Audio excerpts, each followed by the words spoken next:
Arrêt.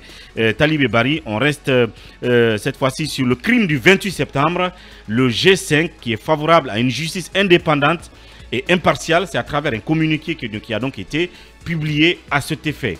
Oui, le G5, donc composé des États-Unis, de la France, de l'Union européenne, de l'Union africaine, la CEDEAO, a saisi le 14e anniversaire des événements du 28 septembre pour donc se prononcer sur ce pan important de l'histoire de la Guinée, ces événements qui ont coûté la vie à plus de 156 personnes, des centaines de blessés, mais aussi des dizaines de femmes violées. Alors, dans sa déclaration, le G5, en tout cas, salue la tenue du procès des événements du 28 septembre.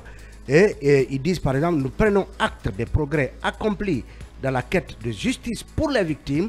L'ouverture du procès a marqué une étape significative dans la résolution de ce douloureux chapitre de l'histoire de la Guinée et dans la reddition des comptes pour les atrocités passées. Nous soutenons l'engagement en faveur d'un procès équitable, transparent, rapide et juste afin que les responsables soient tenus pour responsables. Afin que les responsables soient tenus pour responsables, précise la déclaration. Alors que le procès se poursuit, nous exhortons la Guinée à maintenir l'élan dans la recherche de justice pour toutes les victimes du massacre au stade du 28 septembre 2009. Donc, c'est une déclaration qui vient d'abord commémorer les événements du 28 septembre 2009 et qui donc salue un tournant important dans l'histoire judiciaire de ce pays en matière justement de procès liés aux crimes, aux nombreux crimes qui jalonnent l'histoire de la Guinée indépendante. Et c'est une sorte de caution que ces puissances apportent au procès des événements du 28 septembre. Et on le sait bien, le porte-parole du gouvernement l'a dit dans cette interview sur TV5 et sur RFI, s'il y a quelque chose que le CNRD peut revendiquer et qui à la fois fait l'unanimité tant en Guinée qu'à l'étranger, c'est la possibilité qui a été offerte de tenir ce procès. Donc nous en sommes à son 14e anniversaire, pour ne pas dire à sa 14e commémoration, et les travaux de ce procès reprennent leurs droits le 3 octobre prochain. Oui. C'est pourquoi voilà, on se propose de donner la parole à plusieurs acteurs, dont le ministre de la Justice, Alphonse Charles-Ouatt, qui peut nous faire le point du point de vue de la logistique permettant la tenue de ce procès, quand on sait qu'il y a eu un incident entre donc, le ministère de la Justice et les avocats des différentes parties à ce procès au sujet de l'aide juridictionnelle que ces avocats ont revendiqué. Cela a fait marquer le pas au processus de déroulement de ce procès et on espère que tous ces embûches-là vont être levées et que, parce que dans leur déclaration, le G5, dans sa déclaration, le G5 parle d'un procès rapide. Parce que justement, on n'a pas envie que ce soit un procès dont on ne terminerait pas la tenue, qui prendrait en tout cas une durée indéterminée. Donc nous en sommes déjà à un an de déroulement depuis le début du déroulement de ce procès. Et est-ce que 2024, en tout cas, connaîtra l'épilogue de ce procès? C'est autant de questions qu'on se pose. Si le ministre de la Justice peut nous en donner une certaine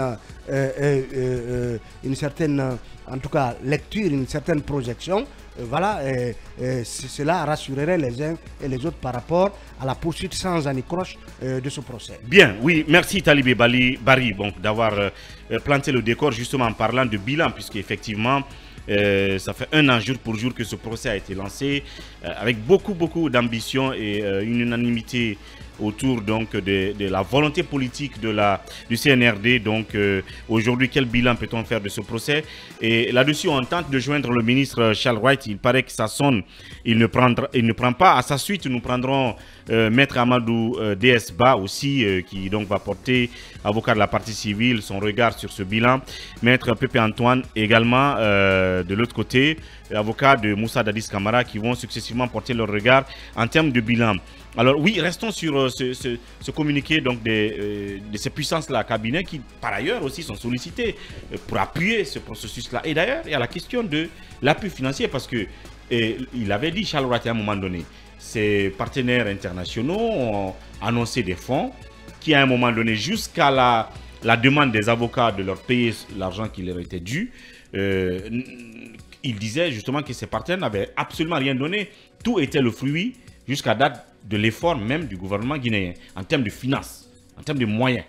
Non, je sais qu'il y a déjà aujourd'hui les États-Unis qui sont mobilisés dans le cadre un peu de la tenue, l'assistance à la tenue de ce procès-là. Mais avant ça, les États-Unis ont beaucoup investi dans la prise en charge des victimes avec l'AVIPA. C'est tout comme l'Union européenne. Hier, par exemple, à l'occasion, l'actuelle ambassadrice de la délégation de l'UE rappelait un peu tout ce qui a été investi et qui tourne autour de 4 millions d'euros investis dans la prise en charge donc, des victimes en lien avec l'OGDH, mais aussi avec l'AVIPA. Il y a beaucoup de disons, d'actions qui ont été prises en compte. Il y a aussi le fait que dans le cadre par exemple du programme STEP mis en œuvre par l'EKS, plutôt par le NDI et AIFES, il y a un volet qui se rapporte donc à l'assistance directe qui va être faite au ministère de la Justice, mais aussi l'AVIPA, donc l'association des victimes, mais aussi l'OGDH et toutes les entités qui travaillent. Il y a même une étude, comme je l'ai rappelé hier, qui va être rapidement portée. Et donc, il y a aujourd'hui des programmes qui vont prendre en charge rapidement l'assistance directe dans la réalisation du procès. Mais je pense que il y a à davantage rassurer, notamment Talibé l'a rappelé, cette envie que le procès aille vite, rapidement, que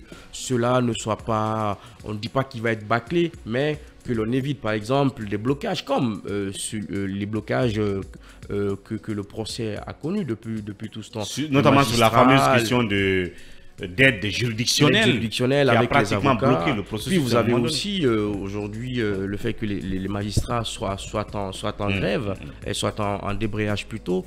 Et donc, ce sont en fait ces blocus-là qu'il faut éviter. Ces blocus-là, il faut les éviter et ça va permettre d'aller rapidement, de manière très sereine, dans la réalisation donc, du procès. Et je pense que c'est à ce niveau que l'inquiétude se situe. Et ça, on a juste besoin d'un peu de management pour éviter ces blocus qui parfois n'en valent pas vraiment la peine. Bien.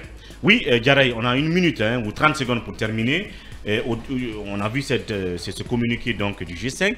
Au-delà de leur volonté, des interpellations, est-ce que le moment est venu aussi qu'ils mettent ce qui a été promis, en attendant que Charles nous dise si jusque-là, aucun montant n'a été mis par ses partenaires qui l'ont préalablement annoncé?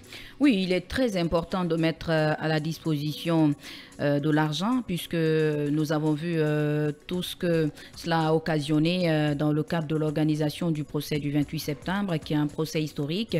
L'aide juridictionnelle ne tient qu'à une question d'argent. Donc, si ça arrivait maintenant, ça pourrait être bien pour le bon déroulement de ce procès puisque les victimes fondent assez d'espoir en ce procès qui a pris 13 ans sans être organisé. Donc, la volonté que le gouvernement a mis derrière, cette même volonté devrait animer le G5 pour justement venir en aide au pays, puisque c'est une décision courageuse que le pays a pris d'organiser ce procès des massacres du 28 septembre.